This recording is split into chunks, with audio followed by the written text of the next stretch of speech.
Okay, I just got my turnkey tie rods in just a little while ago. I also went to Fastenal and picked up my new upper A-arm bolt. They only had it in a 220. I believe the factory one measures a 225, so it's about 5 millimeters shorter. But I'm gonna put it in there and see what it looks like. So got that. Last night I did get the driver's side pretty much all done. I went ahead and put the bolt back in from the front instead of cutting the mounting plate and all that stuff. If I got to take these out again, I'll just remove the radiator and the winch to avoid any other issues, because I did knock a little hole in my radiator, but we do have that fixed.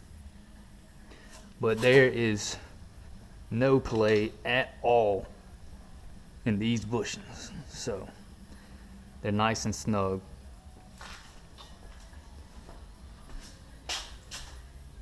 And I did get the this side lined up last night. Those wear washers are really a pain in the ass. I did use all the ones that came out of it. I didn't buy any more, but I did have to sand down the back side of this one a little bit. It had some burrs and rough spots on the frame right there, and that was causing the wear washer to pop off every time I was sliding it in there. So that helped a little bit. I just used some little small sockets to line the holes up, because I didn't have another bolt to put in there last night. So as for the tie rods, I know these comparisons have been made before, but this is the turnkey, this is the factory. As you can see, it is a lot more hefty. So these are going to be a nice upgrade,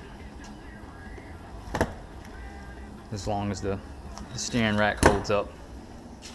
That'll be the next thing, I guess.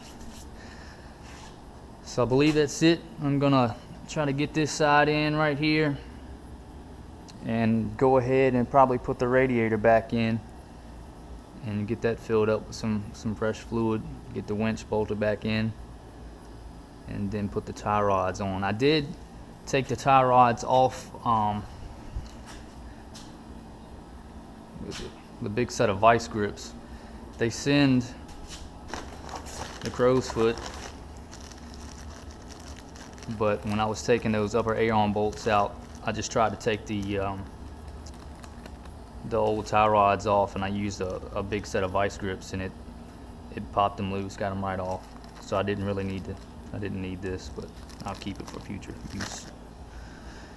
Alright, so I'm gonna try to get these going, and I'll shoot another video when I get that done.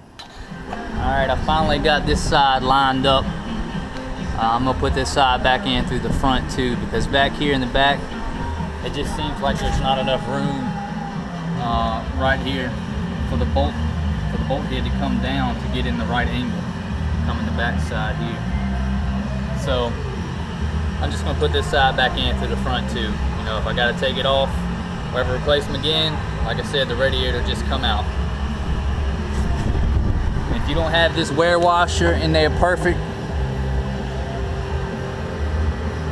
this bolt will not go in. It is a pain.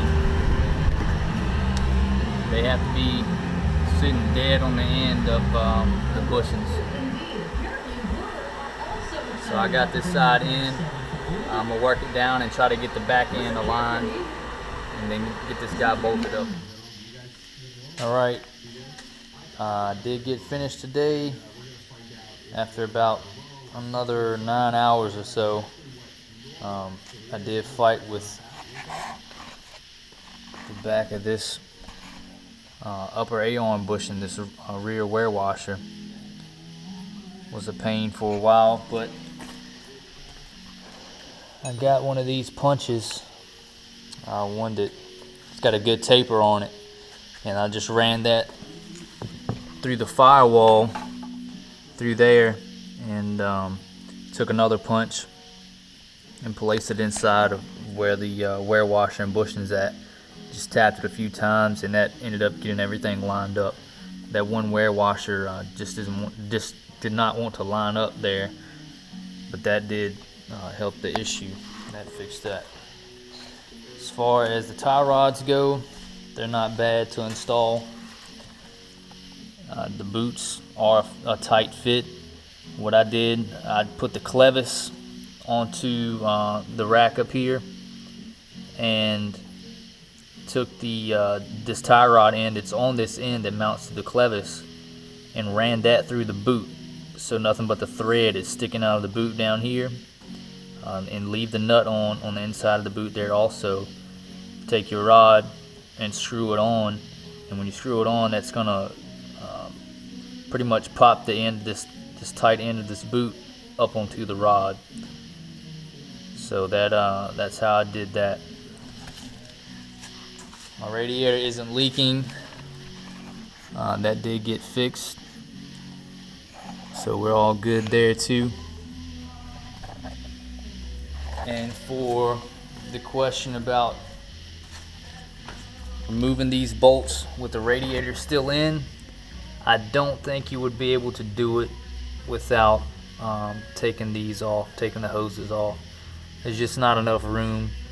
You'll definitely have to probably move the winch. So, and I'd probably do it just to be safe anyway, so you don't knock a hole in your radiator like I did. So, I believe that's it. I got the alignment pretty close. I believe I'm gonna go over that again. I just drove it for a couple of minutes just to try it out. It's still pulling to the right just a little bit, so I may try to tweak the alignment a little bit on the that side over there. But for the most part, I believe everything should be all right. I'm gonna keep an eye on that. Keep an eye on those boots. Make sure they don't slip off. All right, so that's it.